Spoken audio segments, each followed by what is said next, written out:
Terror funding में यासीन मलिक को सजा हो गई, लेकिन उसके गुनाहों का हिसाब अभी बाकी है। थोड़ी देर पहले मैंने शहीद भारतीय वायुसेना अधिकारी रवि खन्ना की पत्नी निर्मल खन्ना से बात की। सुनिए उनका क्या कहना है।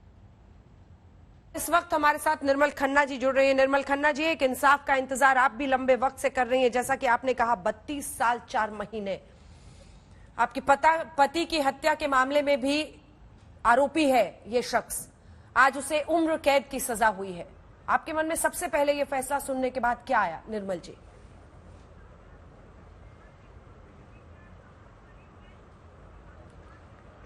मेरे मन में तो अगर आप मेरी बात माने तो यही आया कि हमारे जजेस ने जो भी फैसला दिया है अपनी बुद्धि के स्तर के हिसाब से हम सबको ऑनर करना चाहिए। मैं भी उन्हीं में आती हूँ। पूरी नेशन को उनकी वर्डिक्ट को ऑनर करना चाहिए और मैं तहे दिल से इस वर्डिक्ट का ऑनर करती हूँ। लेकिन आप भी एक लंबा इंतजार इंसाफ का कर रही हैं। यासीन मलिक को लेकर आप क्या कहेंगे? जी जी जी जी जी जी देखिए, मेरा केस अलग है। ये टेरर फंडिंग का केस था।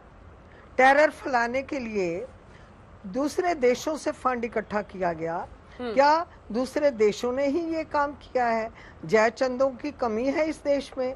हमारे देश ने भी पूरा सहयोग दिया है, उसको फंड दिया है, देश भी विदेश भी सब लोगों ने।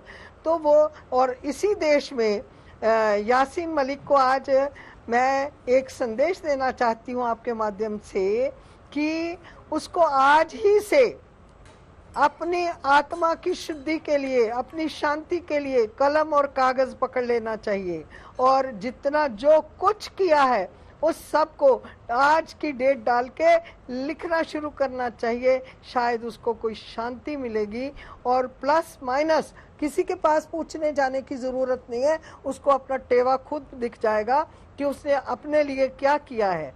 इंसान को अपने लिए सब कुछ करना, अपनी शांति के लिए करना है। बाकी सारे रिश्ते नाते यहीं पे रह जाने हैं। हमारे अगर जीते जी भी श्वास जो है शुद्ध नहीं निकले और मरने के बाद तो कौन जाने कहाँ चले जाएंगे।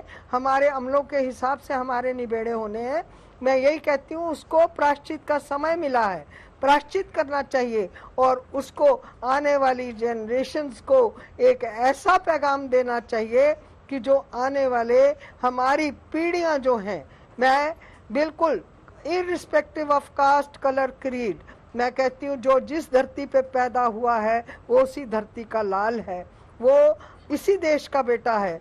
वो जिस देश में भी पैदा हुआ है, जिस धरती का उसने अन्न खाया है वो वहीं का है। उसको उसकी वफादारी निभानी चाहिए हर एक को। तो यासीन मलिक को भी आने वाली पीढ़ियों को ये संदेश देना चाहिए, खुद जियो औरों को भी जीने दो। यही मूल मंत्र मैं आपको देके जा रहा हूँ और लोगों को ऑनर करना चाहिए। ईश्वर उसको प्रायश्चित का समय दे और वो अपनी आत्म शुद्धि करे, बैठ के सेल्फ एनालिसिस करे और उसको उसकी शांति के लिए मैं पुकार करती हूँ। क्योंकि आपने सुना होगा जब मैंने कहा था मुझे तो कलम कागज ने बचाया था। यासीन मलिक ने मुझे मार दिया था एक बार, हुकूमतों ने मुझे मारा बार बार। तब मैंने कहा था सौभाग्य कहूँ दुर्भाग्य कहूँ समझ ना पाती हूँ माँ, मैं भारत माँ की बेटी हूँ कि मैं क्या कहूँ।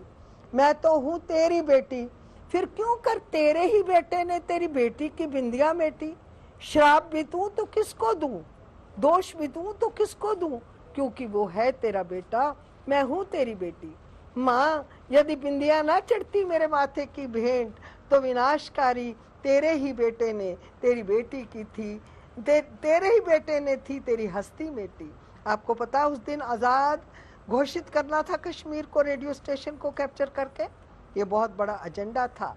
हमारे देश को मुबारक है, फौजी जो हैं वो कफन पहनते हैं, वो पोशाक जो है कफन है। मैं अपने पति के लिए कहती हूँ कैसी थी वो पोशाक, ले गई जो अनुपम सुंदर मेरा सुहाग। खड़ा वो सड़क किनारे था, न था उसमें कोई रोश न राग। कर्तव्यवद सुंदर सिलोना पहने था वो सेनानी लिबास। जानता था वो कि कफन है मेरी पोशाक, जानते हुए भी देश के हित में पहनी थी उसने ऐसी पोशाक।